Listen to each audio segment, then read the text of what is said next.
আসসালামু আলাইকুম বন্ধুরা, আজকে আমি আপনাদেরকে গুগল ম্যাপসের এমন একটি সার্ভিসের সাথে পরিচয় করে দেব, যে সার্ভিসের মাধ্যমে আপনারা যদি অফলাইনে থাকেন বা আপনারা এমন একটি জায়গায় গিয়েছেন যে জায়গায় গিয়ে আপনারা হারিয়ে গেছেন, আপনাদের ফোন অফ হয়ে গেছে, এখন আপনারা এই জায়গা থেকে কীভাবে উদ্ধার হয়ে আসবেন।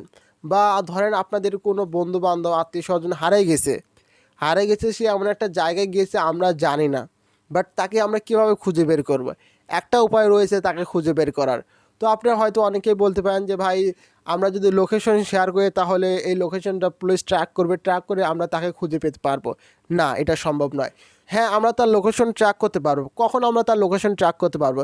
যতক্ষণ তার ফোনটা অন থাকবে ততক্ষণ পর্যন্ত আমরা তার লোকেশনটা ট্র্যাক করতে পারবো। যখনই তার ফোনটা অফ হয়ে যাবে তখন আমরা কিন্তু তার লোকেশনটা ট্র্যাক করতে পারবো না। বুঝতে পারলেন? তো আমাদের যদি ফোনটা অফ থাকে তারপরে কিন্তু আমরা চাইলে আমাদের লোকেশনটা ট্র্যাক করতে পারবো। তো কিভাবে এটা ট্র্যাক করা যায় আমরা আজকে এটা দেখে নেব ইনশাল্লাহ। এটা একদম গুগল ম্যাপের একদম একটা নতুন সার্ভিস এনেছে গুগল ম্যাপ। তো আমরা চলুন আমরা দেখে নিই যে আমরা কীভাবে এরকম সেট আপটা করবো, বা আমরা কীভাবে যে কোনো ব্যক্তিকে হারিয়ে গেলে খুঁজে বের করবো। ওকে, তো চলুন আমরা দেখে নিই গিয়ে।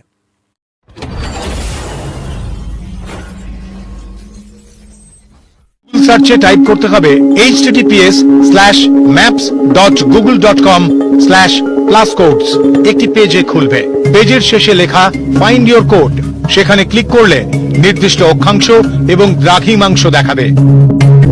এই লোকেশন কপি করে পাঠাতে হবে নির্দিষ্ট ঠিকানায়। এরপর ফোন অফলাইন হয়ে গেলেও চিন্তা নেই, উদ্ধারকারীরা ওই কোড দেখেই পৌঁছে যাবেন।